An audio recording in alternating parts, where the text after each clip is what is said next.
트럼프가 관세 돌려준다는 뉴스 다들 보셨잖아요. 근데 좀 이상하지 않아요? 누가 진짜 받는 거예요? 246조를 토해낸다는데 이 돈이 어디로 흘러가는지 따라가 봤더니 진짜 충격인 게 나왔거든요. 무려 246조예요. 한국 1년 예산의 36%, 국민 1인당 480만 원씩 돌려주는 규모인 거죠. 근데 이 돈, 기업이 다 받고 소비자는 못 받아요. 그것도 모자라서 트럼프는 이걸 또 뺏어갈 준비를 하고 있거든요. 이 혼란 속에서 진짜 수혜자가 누군지 돈의 흐름을 끝까지 따라가 볼 건데요. 영상 끝까지 보시려면 구독이랑 좋아요 꼭 눌러주세요. 자, 이 돈이 도대체 얼마나 큰 돈이냐면요. 1660억 달러, 우리 돈으로 약 246조 원이에요. 트럼프 정부가 토해내야 하는 금액이요. 숫자만 들으면 감이 안 오잖아요. 그래서 제가 세 가지로 쪼개봤거든요. 첫 번째, 우리 정부가 1년 동안 쓰는 예산이 673조예요. 그 중에 36.5%를 그냥 뱉어내는 거예요. 1년 예산의 3분의 1이 통째로 날아가는 겁니다. 두 번째, 한국 국방비가 한 해 61조인데요. 이거 4년치예요. 4년 동안 군대 돌리는 돈을 한 번에 토해내는 거죠. 세 번째, 이게 제일 와닿을 거예요. 우리나라 인구 5,100만으로 나눠보면 1인당 480만 원이에요. 4인 가족이면 거의 2천만 원이 뚝 떨어지는 금액인 거죠. K-뷰티로 비교해 볼까요? 한국이 1년 동안 전 세계에 화장품 수출해서 버는 돈이 약 16조거든요. 246조는 그 15배예요. K-뷰티가 15년을 꼬박 벌어야 모을 수 있는 돈을 미국 정부가 한 번에 뱉어내야 하는 상황인 거예요. 규모가 이 정도라서 움직이는 숫자도 장난이 아니에요. 환급 대상 수입업체가 33만 곳, 선적 건수는 5,300만 건이거든요. 그리고 바로 오늘 2026년 4월 20일 오전 8시에 CBP의 케이프 시스템 1단계가 공식 가동됐어요. 뉴스로만 떠돌던 돈이 진짜로 계좌에 꽂히기 시작하는 날이 오늘인 거죠. 자, 정리하면요. 246조는 한국 예산 3분의 1, 국방비 4년치 1인당 480만 원짜리 돈이에요. 그리고 오늘부터 실제로 움직여요. 근데 이 돈 누구 주머니로 들어가는지가 진짜 문제거든요. 돈의 흐름을 따라가 보면 먼저 왜 트럼프가 이걸 뱉어내야 했는지부터 짚어야 돼요. 대법원이 뒤집은 위법 관세, 그 얘기부터 가볼게요. 자, 그러면 트럼프가 왜 이 돈을 뱉어내야 됐냐? 결론부터 말씀드리면요. 미국 연방대법원이 트럼프 관세를 위법이라고 못 박았기 때문이에요. 2026년 2월 20일 날짜까지 딱 박혀있는 사건이에요. 이름은 러닝 리소시스 대 트럼프. 근데 여기서 제일 재밌는 게 뭐냐면요. 이 싸움을 시작한 원고가 대기업이 아니에요. 펜실베이니아에서 교육용 장난감 파는 중소기업이거든요. 동네에서 애들 블록 장난감 파는 그런 회사가 트럼프 대통령을 상대로 소송을 걸어서 대법원까지 간 거예요. 완전 다윗이랑 골리앗이잖아요. 근데 다윗이 이겼어요. 이게 왜 중요하냐면요. 대법원이 6대 3으로 트럼프가 졌다고 봤다는 거거든요. 미국 대법원이 보수 성향이 강하잖아요. 트럼프가 임명한 대법관도 들어가 있고요. 그런데도 공화당 성향 대법관까지 6명이 위법이라고 손을 든 거예요. 이게 그냥 진보 진영이 걸고 넘어져서 된 게 아니라는 얘기예요. 그러면 대체 뭐가 문제였냐? 트럼프가 관세를 매길 때 꺼낸 법이 IEEPA라는 건데요. 풀어서 읽으면 국제비상경제권한법, 1977년에 만들어진 법이에요. 쉽게 말하면 국가가 위기일 때 대통령한테 프리패스 주는 법이에요. 적국 자산 동결해라, 수출 막아라, 이런 걸 의회 거치지 않고 바로 할 수 있게 해주는 비상용 카드거든요. 근데 트럼프가 이걸로 관세까지 긁어버린 거예요. 로버츠 대법원장이 쓴 판결문 요지가 딱 한 줄이에요. 관세는 의회 권한이다. 대통령이 비상사태 핑계로 매길 수 있는 카드가 아니다. 미국 헌법 1조에 세금 매기는 권한은 의회 거라고 써 있거든요. IEEPA로 수입을 규제할 수는 있어도 관세라는 돈 걷는 의미는 프리패스로 긁을 수 있는 카드가 아니었던 거죠.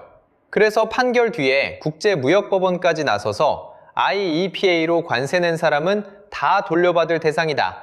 이렇게 쐐기를 박았어요. 그게 지금 CBP 환급 실행의 법적 근거가 된 거고요. 근데 여러분, 진짜 포인트는 지금부터예요. 돌려주는데 그냥 원금만 돌려주는 게 아니거든요. 이자까지 얹어서 줘야 돼요. 정부가 낸 세금을 이자까지 쳐서 돌려주는 거, 이거 엄청 파격이에요. 그러면 이 돈이 얼마나, 어떻게, 어디로 돌아오는지 돈의 흐름을 따라가 봅시다. 자, 그러면 이 돈이 실제로 어떻게 나가는지 궁금하잖아요. 대법원이 위법이라고 때렸다. 이자까지 얹어서 돌려준다. 좋아요. 근데 이게 진짜 나갑니까? 절차는 뭔가요? 놀라운 게 바로 오늘이에요. 미국 현지 시간으로 2026년 4월 20일 오전 8시 CBP가 케이프 시스템 1단계를 가동했거든요. 이름이 좀 거창한데 쉽게 말하면 관세 환급 인터넷 포털이에요. 미국 세관이 만든 온라인 창구인 거죠. 그럼 기업이 뭘 하면 되냐? 이게 진짜 허무할 정도로 간단해요. 케이프 포털에 들어가서 수입 신고 번호 하나 넣어요. 그러면 CBP가 심사해서 60일에서 90일 안에 원금의 이자까지 얹어서 계좌로 쏴줘요. 끝이에요. 예전 같으면 변호사 써서 소송 몇 년 돌려야 됐잖아요. 근데 지금은 인터넷 포털에 신고 번호만 넣으면 되는 거예요. 소송 없이 신청만으로요. 국제무역법원이 IEPA 반세 낸 모든 수입자가 다 환급 대상이다. 이렇게 못 박아버렸거든요. 그리고 여기서 진짜 파격은 이자까지 붙여서 줘요. 일반인은 연말정산 돌려받을 때 이자 못 받잖아요. 근데 이번엔 원금에 이자까지 얹어주는 거예요. 대법원이 애초에 받으면 안 되는 돈이었다. 이 선을 확실히 그었다는 얘기예요. 물론 모든 건이 한 번에 되는 건 아니에요. 이번 1단계는 아직 정산이 안 끝난 건이랑 정산 후 90일 안 지난 건만 해당돼요. 반덤핑이나 상계관세가 얽힌 건, 재무부 개정으로 이미 이체된 건은 2단계로 넘어가요. 그래도 업계에선 1단계 한 번에 전체 환급의 60% 이상이 처리될 거라고 보거든요. 절반 훌쩍 넘는 돈이 지금부터 석 달 안에 움직인다는 얘기예요. 그리고 줄선 기업들 몇면을 보면 입이 떡 벌어져요. 페덱스, 로레알, 바슈롬, 다이슨, 코스트코, 레브론, 우리가 아는 그 이름들이요. 소송에 합류한 기업만 1000곳이 넘어요. 그래서 처음엔 246조라고 했던 숫자가 계속 불어나고 있어요. 펜실베이니아대 연구팀은 최종 환급액이 약 250조까지 늘어날 거라고 보고 있거든요. 자, 그럼 돈이 페덱스, 로레알, 코스트코 이런 미국 대기업으로 흘러가요. 근데 한국 기업은요? 이게 진짜 제가 이 영상에서 가장 말씀드리고 싶었던 부분이거든요. 자, 미국 페덱스랑 로레알이 돈 받는 거 봤고요. 근데 진짜 놀라운 건 우리나라예요. 이미 한국관세청이 전국 세관을 통해서 환급 안내를 돌리고 있거든요. 대상이 몇 곳인 줄 아세요? 무려 6,000곳이에요. 대미 수출 기업 24,000곳 중에 4분의 1이 당신 환급 대상이니까 준비하세요 소리를 이미 듣고 있는 거죠. 왜 하필 이 6,000곳이냐? DDP라는 조건으로 수출하고 있어서 그래요. DDP가 뭐냐면요. 수출자가 운송비, 보험료, 통관, 관세까지 다 내주는 조건이거든요. 그러니까 한국 본사나 미국 현지 법인이 미국 관세를 이미 낸 상태인 거예요. 미국에 낸 그 돈을 그대로 한국 기업이 돌려받을 자격이 있는 거죠. 돈의 흐름을 따라가 보면 이게 어디로 꽂히냐? 여러분이 올리브영에서 샀던 그 메디큐브 부스터 아시잖아요? 그거 만드는 코스피 상장사 APR이요. 작년에 매출 1조 5천억을 넘겼거든요. 1년 만에 2배 이상 뛴 거예요. 영업이익률이 무려 24%고요. 미국 한 두가에서만 분기 매출 2,551억을 찍었어요. 울타뷰티에서 프레스티지 스킨케어 2위급이에요. APR이 공식적으로 환급 관련 내부 절차 진행 중이라고 밝혔거든요. 달바글로벌도 마찬가지예요. 달바미스트 다들 아시죠? 작년 매출 5,198억 찍고 영업이익 1,011억. 해외 매출 비중이 처음으로 과반을 넘겼고 코스트코 미국 공급 계약까지 뚫었어요. 얘네도 환급 신청 예정이에요. 근데 여기서 이상한 거 눈치채셨어요? 달바글로벌이 일회성 이익이라 크게 의미 없다 그랬거든요. 왜 그랬을까요?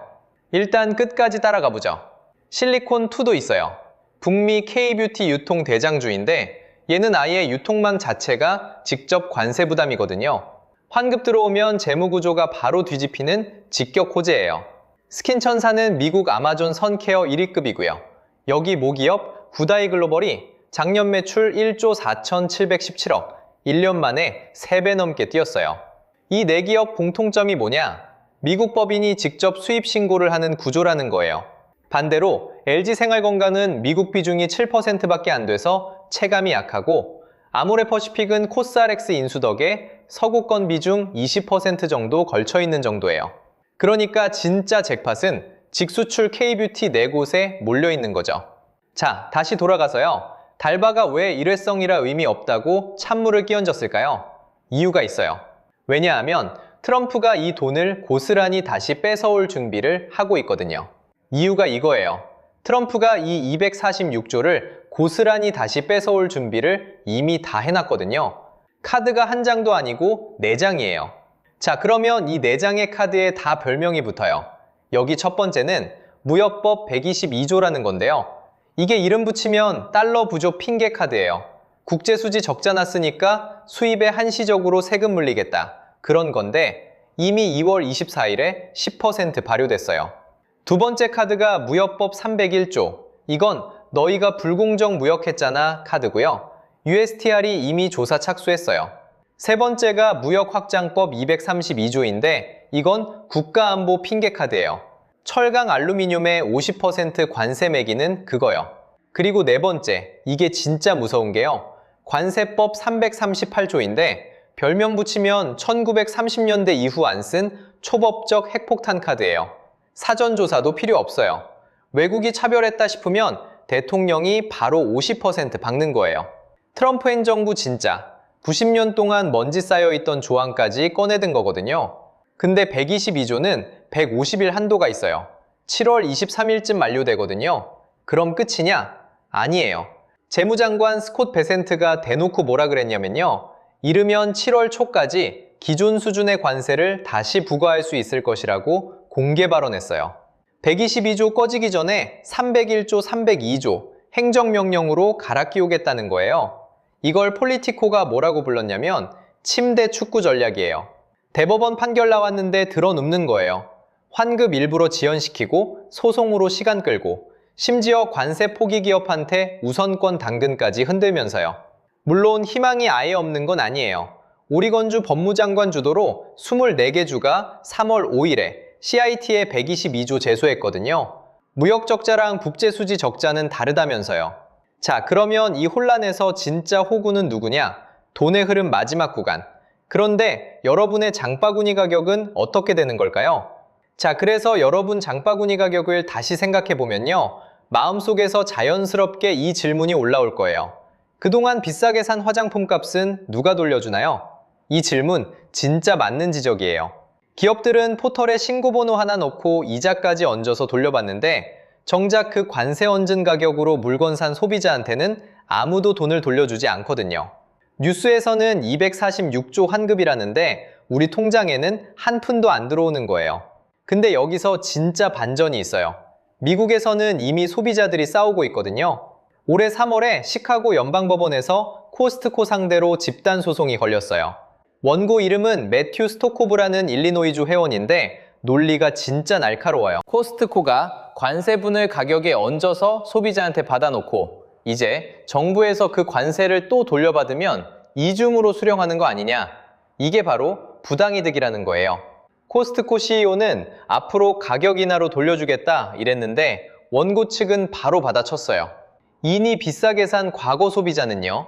미래 할인이 과거 피해를 어떻게 보상해요? 더 재밌는 건 페덱스예요. 페덱스는 아예 2월 27일에 공식 성명을 냈거든요. 우리가 받으면 당신도 받는다. 환급 들어오면 원래 그 관세 부담한 고객한테 그대로 돌려주겠다고 대놓고 선언한 거예요. 중소기업 배임이라는 곳은 판결 나오자마자 자발적으로 고객 환급을 시작했고요. 지금 미국에서는 페덱스, UPS, 오클리까지 비슷한 집단 소송이 5건 넘게 돌아가는 중이에요. 근데 한국 소비자 입장에서는 좀 다르게 봐야 돼요. 올리브영에서 산 한국 화장품은 한국산이니까 미국 관세랑 아예 상관이 없어요. 문제는 미국에서 들여온 해외 브랜드예요. 그건 관세 전가분이 이미 가격에 얹혀 있거든요. 근데 기업이 환급받는다고 한국 매장 가격이 자동으로 내려가진 않아요. 달바글로벌이 공시에서 뭐라 그랬어요? 일회성 이익이라 경상이익으로 보기 힘들다. 이 말 뒤집으면 가격 인하에 안 쓸 수도 있다는 얘기예요. 그래서 여러분이 지금 할 수 있는 건 두 가지예요. 하나는 APR, 달바글로벌, 실리콘2 같은 직수출 K뷰티 종목을 관심 종목에 한번 넣어보는 거. 환급이 주가에 어떻게 반영되는지 흐름을 직접 보는 거죠. 둘은 미국에서 수입한 해외 브랜드 화장품 가격이 앞으로 3개월 안에 내려가는지 직접 체크해보는 거예요. 안 내려가면 그 차액이 어디 갔는지 이제 여러분은 답을 알고 있잖아요. 다시 정리하면요. 트럼프가 246조 토해내고 미국 대기업이 먼저 받고 한국 K뷰티 6,000곳이 두 번째로 받고 소비자는 빈손이에요. 하지만 이 구조를 먼저 알고 있으면 최소한 여러분은 호구가 아니게 돼요.